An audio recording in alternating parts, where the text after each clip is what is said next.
And so let's come up with a different problem that has these same boundary conditions. And this different problem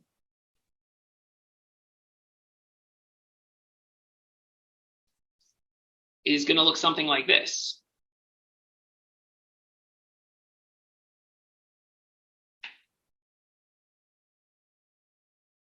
So we still have our our X, Y, and Z axis, right? And we're still going to have our plus charge up here. So far it looks exactly the same. And let's just label this distance here. So in the original problem, we were a distance d from the origin. And so in this different problem, we're still going to keep that the same. We're a distance d from the origin there. But now I'm going to include in the negative z direction, I'm going to include a charge down here, and I'm going to make it the opposite. I'm going to make it negative q. And I'm specifically going to put it the exact same distance away, just underneath the origin. The important thing is there that for this problem, though, there is no grounded plane.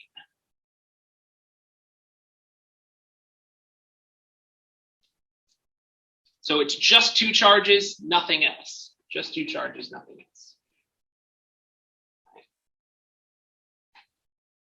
And so first thing we should do is we should check what happens, does this satisfy the boundary conditions?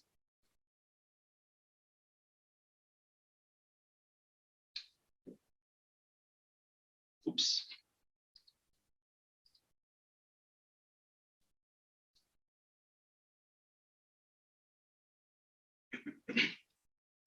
Does this satisfy the boundary conditions of the original problem?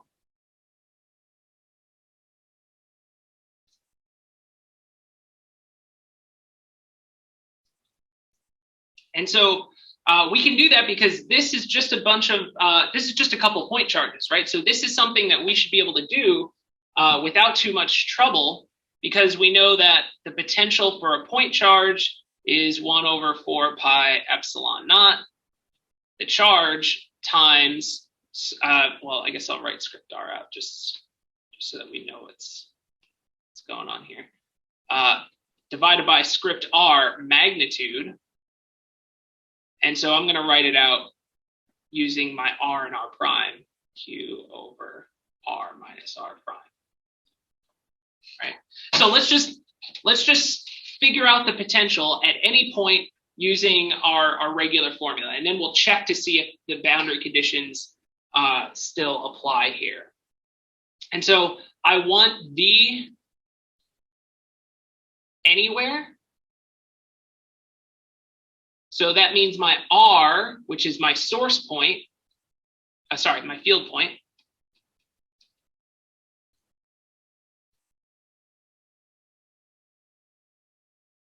right? That R is where I want to know V. And since I want to know it anywhere, the R is just going to be X I hat plus Y J hat plus Z K hat, right? I can plug in any value for X, any value for Y, any value for Z, and that gives me any point in space, right? That gives me whatever I want.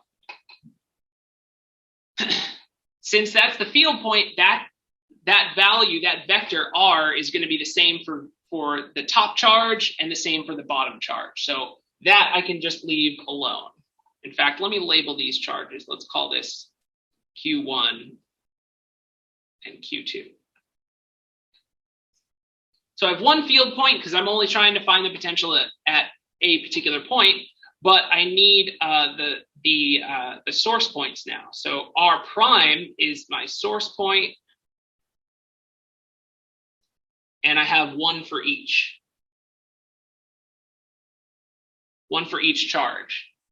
So I'm going to have an R prime 1, and I'm going to have an R prime 2. So let's think carefully about this. What vector could I use? I'm going to write down a vector that's something I hat plus something j hat plus something k hat. And I want to write that vector for my first charge, my Q1 that's up here, right? So where is this plus Q? Where is plus Q in the x direction?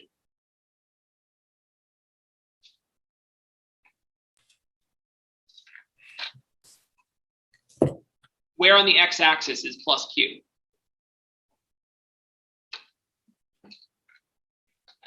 So this plus Q here is on the z-axis. And since it's on the z-axis, if we look down here, right here is the origin. So I know that it has to be at x equals 0, right? Since it's above the origin. So it's 0 I hat. And for the exact same reason, it's above the x-axis, or sorry, above on the z-axis here, then it's at y equals 0 as well, right? And so the only thing that makes this different is where is it on the z-axis? It's just d, a distance d above the origin. So it's 0 I hat plus 0 j hat plus d k hat.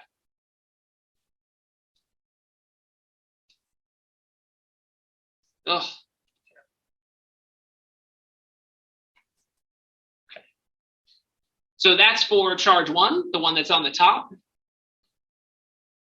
Same thing for charge 2. This is the one that's below the origin. So it's still at 0 I hat, it's still at 0 j hat, but now because it's below the origin, it's at negative d k hat. So I have minus d k hat. So now I have my field point and both my source points. And so now I can get my total potential. V total is equal to V1 plus V2, right?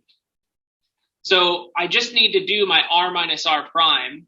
So I'm going to subtract these. So R minus R1 prime. And because I've written them in IJK, I can just subtract the i's, subtract the j's, subtract the k's. So I get x I hat, sorry, I just blanked for a second. X I hat plus y j hat plus z minus d k hat. And then R minus R2 prime is also x I hat plus y j hat. And now I'm doing z minus negative d, so this becomes a z plus d. And then you might look at that and be like, oh, wait, I thought potential was not a vector, and that's correct. I have vectors here, but remember that the potential only involves the magnitude. And so we need the magnitude of these vectors. And so I can get those, the magnitude of r minus r prime 1. We just square each component, add them up, and take the square root. So I get x squared plus y squared plus z minus d squared, all under the square root. Same thing for R2 prime, x squared plus y squared plus z plus d squared, square root. Right?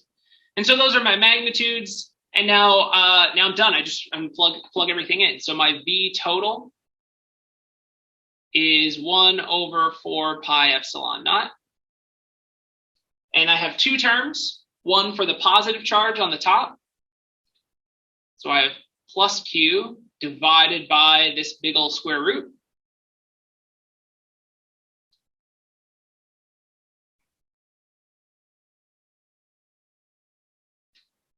Right? So that's the first term. And then the second term is negative Q, because that's the charge underneath it. And now I use the other magnitude there. So I get x squared plus y squared plus z plus d squared. And that's it.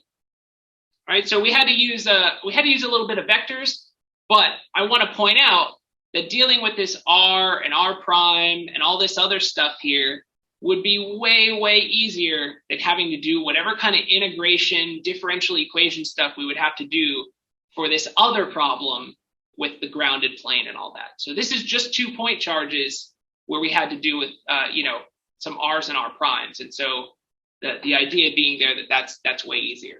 So this is our answer. But what we should check is to make sure that this fits the boundary conditions. Oops. So does this fit the boundary conditions? So let's check the first one. Remember, our first boundary condition said that at z is equal to 0, the potential should be 0, right? And so let's apply that to this answer that we just got here. Let's plug in let's plug in z equal to 0. So that's going to be 1 over 4 pi epsilon naught q over, let me give myself a little bit more room here. I get x squared plus y squared. Now I have z, which I plug in to be 0. I get negative d squared minus q over x squared plus y squared plus d squared, square rooted, right? So all I've done was plug in z equals 0, and now we can see here I have 2 terms. I'm subtracting them. So in the numerator, I'm doing q minus q. In the denominator, the x squared is the same, the y squared is the same. The only thing here is this minus sign, and that minus sign is getting squared away. So that means that minus sign goes away, and I have the same denominator on both. When I subtract them, they cancel out, and this equals 0. So it satisfies the first boundary condition. That's good. Second boundary condition says that if at v, really when any of them, x, y, or z, if any of them go to infinity, then this should be 0, right? And so again, if I just look at my answer here, v of x, y, and z, again, I get 1 over 4 pi epsilon naught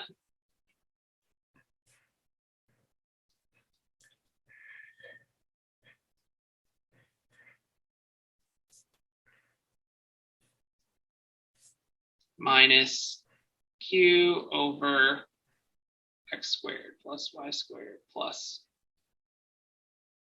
z plus d squared.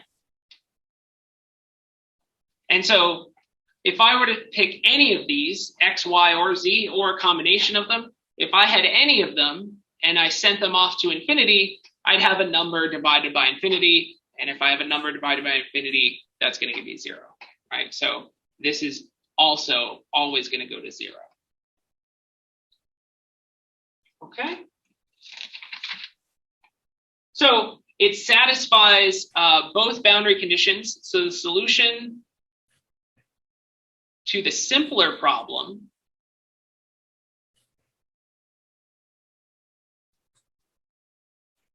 fits the boundary conditions for the harder problem.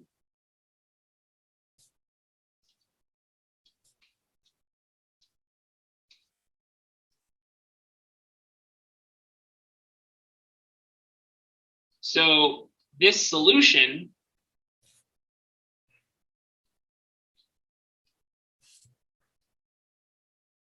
is the solution to the harder problem.